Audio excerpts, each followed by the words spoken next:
नमस्ते, आदाब, सत श्री अकाल। मैं अवधेश चौधरी फिर एक बार आप लोगों के सामने आ चुका हूँ। दोस्तों, हर बार की तरह इस बार भी एक सोशल मैसेज लेके आया हूँ आप लोगों के लिए। आप लोगों ने थंबनेल और टाइटल में देखा ही होगा वीडियो का नाम, इम्पोर्टेंस ऑफ 16 अगस्त। आखिर क्या हुआ था इस दिन? आखिर 15 अगस्त को तो हमारा देश का आज़ादी दिवस मनाया जाता है, तो फिर 16 अगस्त क्यों इतना इम्पोर्टेंट है?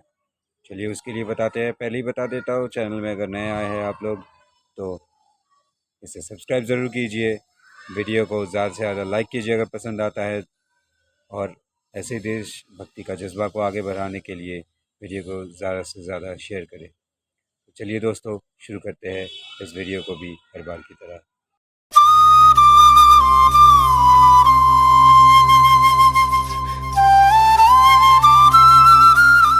दोस्तों, हमारा देश आज जो भी परेशानियां झेल रहा है, जो भी दिक्कतें हमारे देश में आ रहे हैं, उसका शुरुआत इसी 16 अगस्त यानी कि 16 अगस्त को हुआ था।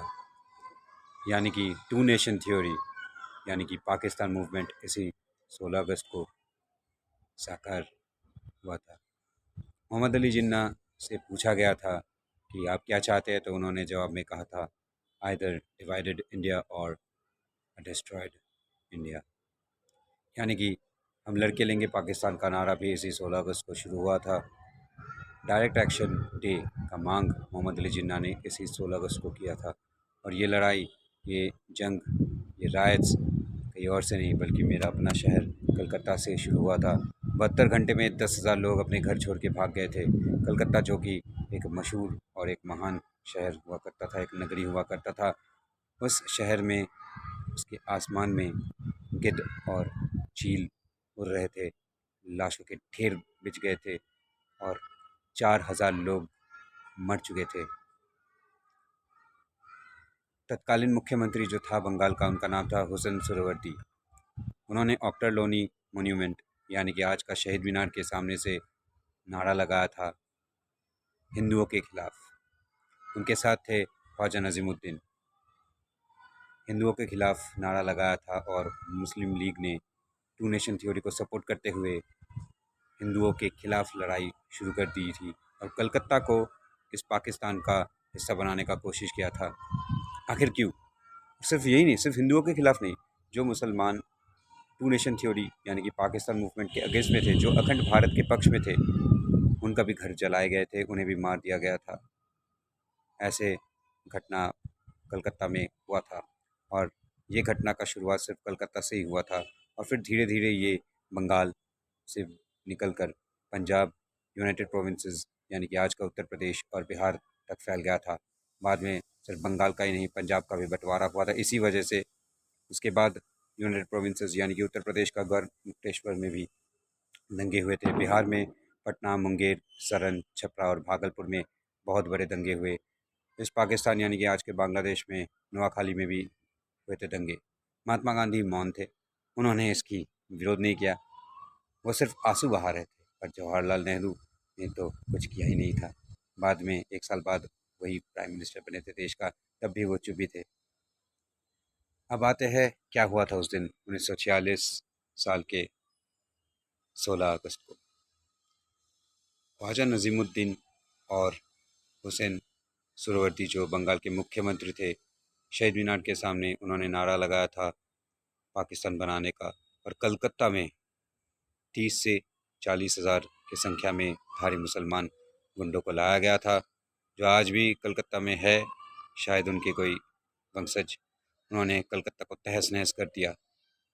और इतने में नहीं रहे, 2 दिन का 2 दिन का हड़ताल का घोषणा किया था तत्कालीन बंगाल के मुख्यमंत्री हुसैन सुहरावर्दी ने, और 500 पंजाबी मुसलमान अफसरों को वहाँ पे दाखिल कराया था।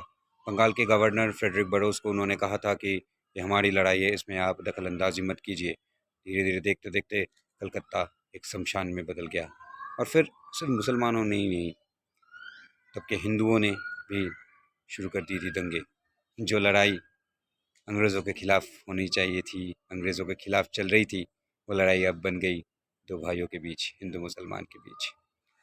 इन लोगों ने जो महान क्रांतिकारियों का आदर्श था, जो महान स्वतंत्रता का लड़ाई था उसको छोटा कर दिया।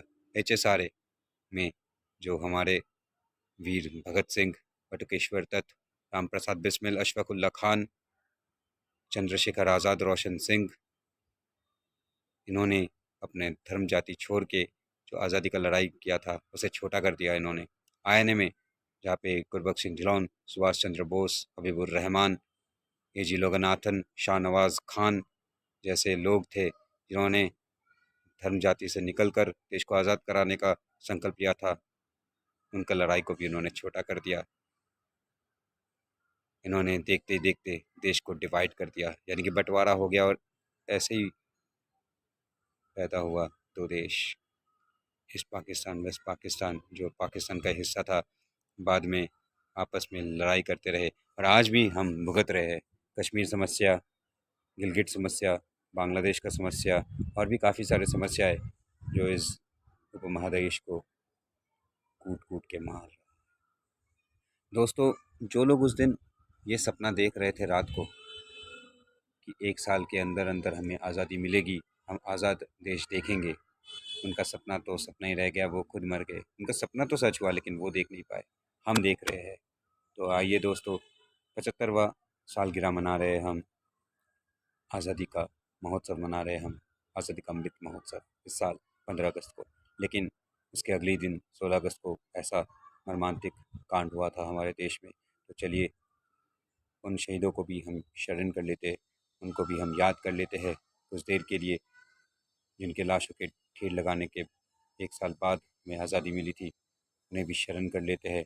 जिन्होंने सपना तो देखा था आज़ाद भारत का, लेकिन वो आज़ाद भारत को नहीं देख पाए थे, हम देख पाए हैं, इसलिए हम उन्हें शरण करना चाहते हैं। दोस्तों, आप सभी देशभक्त हैं, आशा करूँगा मेरे साथ भी आप 16 अगस्त को इन लोगों को शरण करेंगे। बस और कुछ नहीं चाहिए। जय हिंद, वंदे मातरम।